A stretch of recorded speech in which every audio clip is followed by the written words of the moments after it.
And now the last, but possibly most important point when it comes to resilience is that I trust that whatever is happening in my life is there to make me grow. It's there to help me actually get better. So whatever is happening in my life, in my surrounding, in my family, in my friends group, in my career, all of those things are there to make you a better person, a better human being. Because we can only show what's really within us when we have challenges, when we have difficulties. Because when we don't have anything that's hard to overcome, we can never really show the actual strength that we have.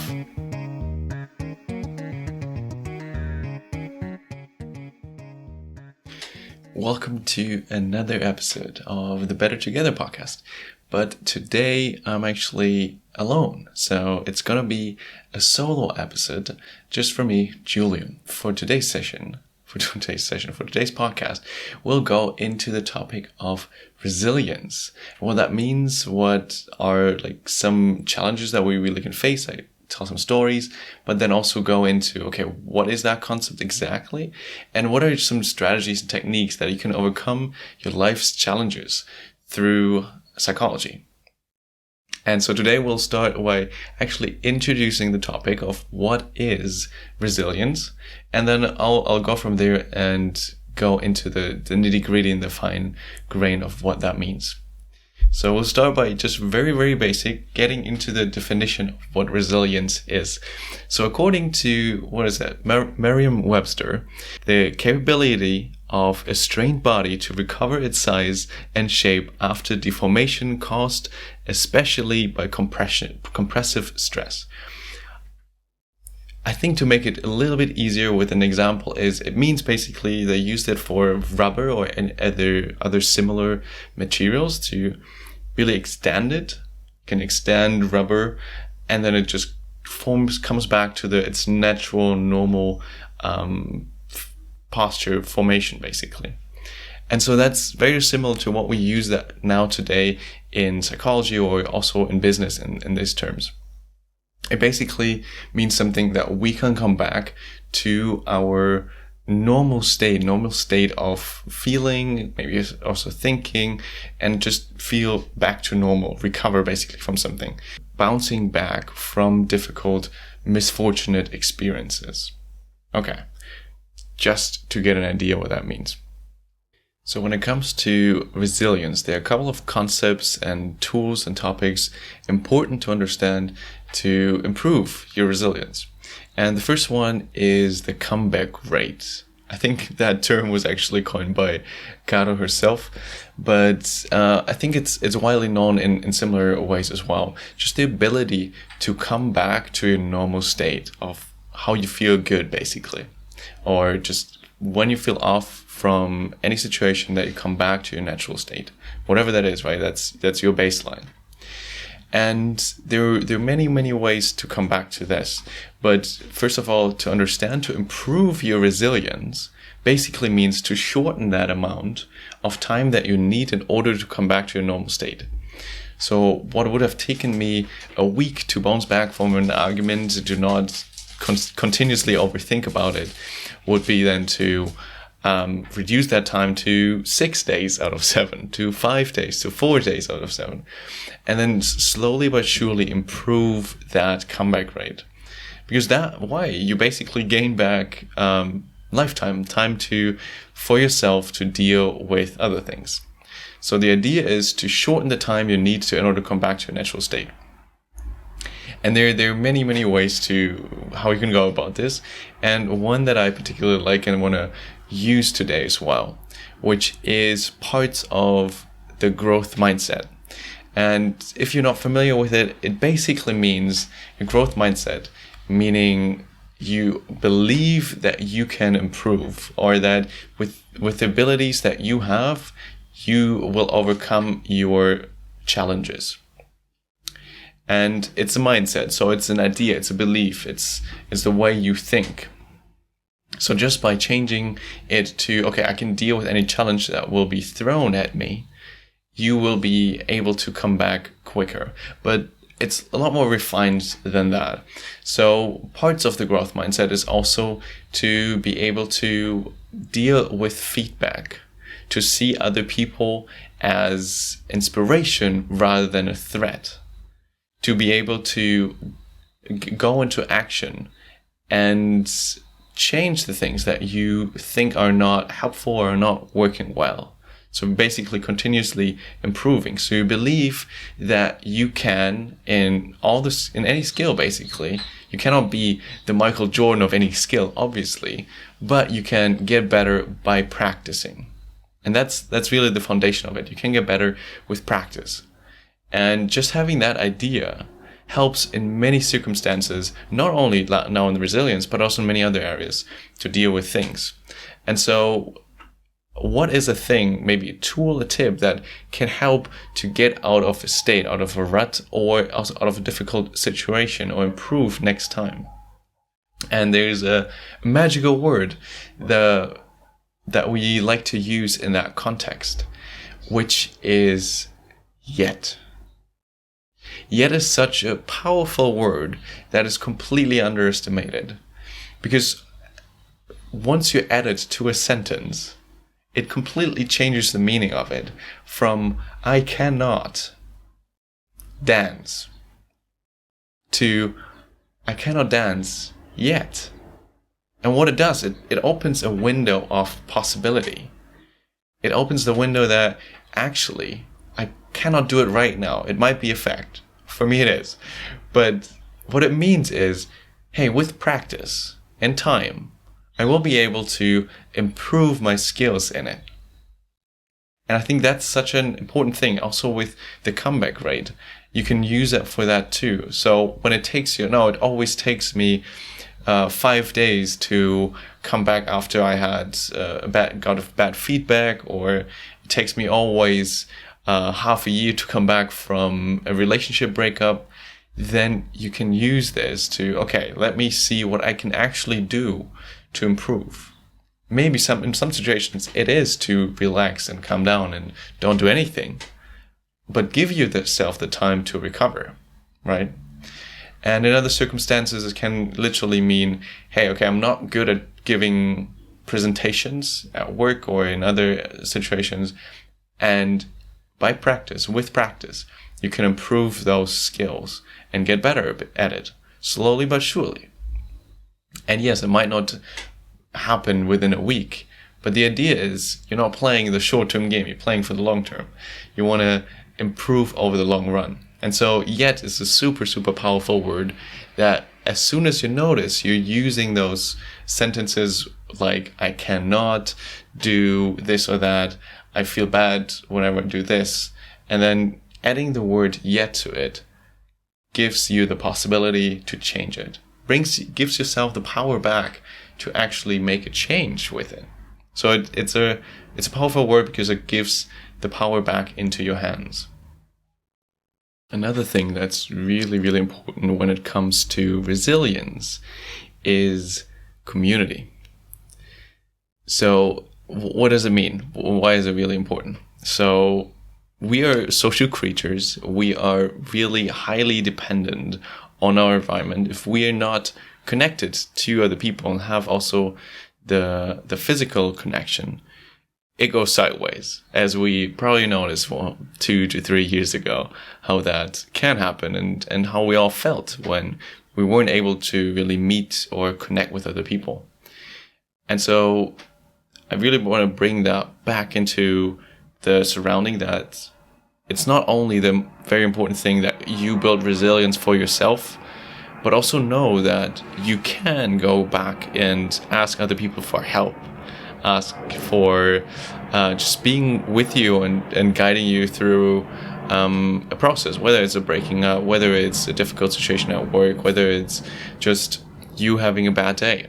It's completely fine. I'd love to sometimes just call somebody or talk to somebody when I had a bad day. That immediately gets me into a different energy, right? Especially if the person is usually in a good mood, then that helps me a lot to take on that energy that the person has and get into a more uplifting mood too.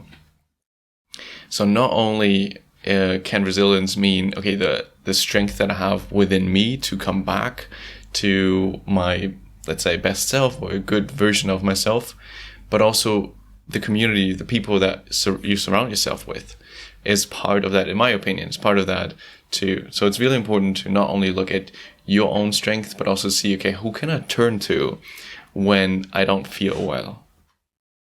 And maybe use that right now as a reflection point. Who do you go to when you feel really bad? When you had a bad day, when you had a bad situation, or when something really terrible happened, like, I don't know, somebody in your family died or you had a breakup.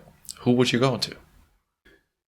And now the last, but possibly most important point when it comes to resilience. For me, that's something I learned in the recent years, is that I trust that whatever is happening in my life is there to make me grow. It's there to help me actually get better.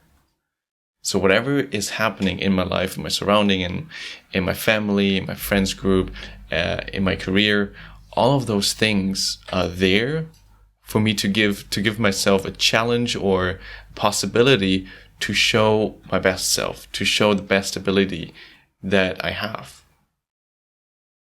And that really flips something in my understanding of how resilience works. Because all of the things that seem unbearable or seem so tough to go through, as soon as I get into this perspective that I trust whatever's happening is there to help me grow, it's there to make me a better human being, better Julian, basically, in that sense, this really helps to see the end, the light at the end of the tunnel, the possibility for me to actually learn from this. And yes, when it's a really tough thing, it's not to just really go through and just immediately, there's sometimes called toxic positivity, just like, oh, everything is fine. No, but it is something that, first of all, you need to go through emotions, whatever is happening there. When it's a difficult situation, like a breakup, it feels painful. And those emotions want and need to be felt in order to actually go through. But nevertheless, the whole situation, everything that's happening, is there to make you a better person, a better human being. And that, for me, was a long journey to actually understand this. If you let go and try to understand, okay, what is this actually teaching me? What is this actually wanting to bring out in me? What kind of strength? Because we can only show what's really within us when we have challenges, when we have difficulties. Because when we don't have anything that's hard to overcome, we can never really show the actual strength that we have. And I think that's an interesting thought, and interesting way to think about the challenges. So you notice most of the time I use the word challenge instead of a problem or really a tough time, because when you understand a challenge is there, at least in my eyes, is there to bring out the best in you, bring out the best version of you that is able to tackle those challenges. And that is, I think, what I understand with trusting your abilities, that whatever situation comes, you will be able to overcome. Okay, all of that sounds great. They're great tools, things that you can actually use. But what does that mean in the day-to-day situation? How do you actually deal with things that feel very, very difficult, very, very hard?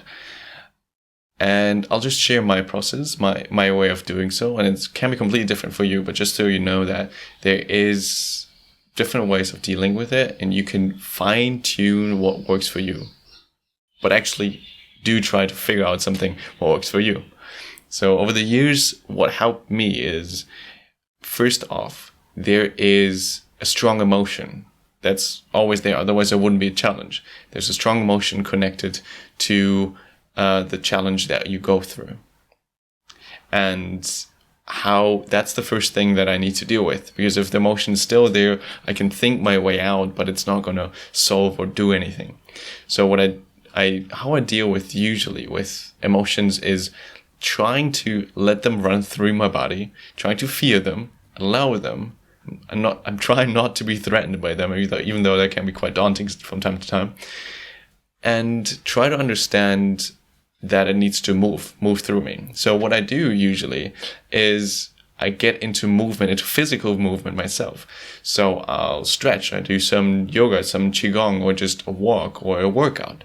So anything that brings me into movement and helps me to not be in this posture really clingy together and closed up, but letting them go through me. Because when I close up, I usually go into my mind, into my head, and also I sort of trap the emotion.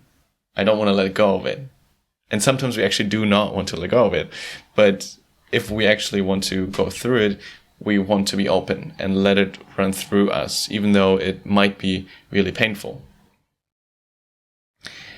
And that's the first step. So some form of getting movement. And that can take from just 10 seconds, taking deep breaths, to an hour or 2 hours or even a day, until you really are able to let things run through your body. And one thing that I didn't mention was also breath work, in some form breathing.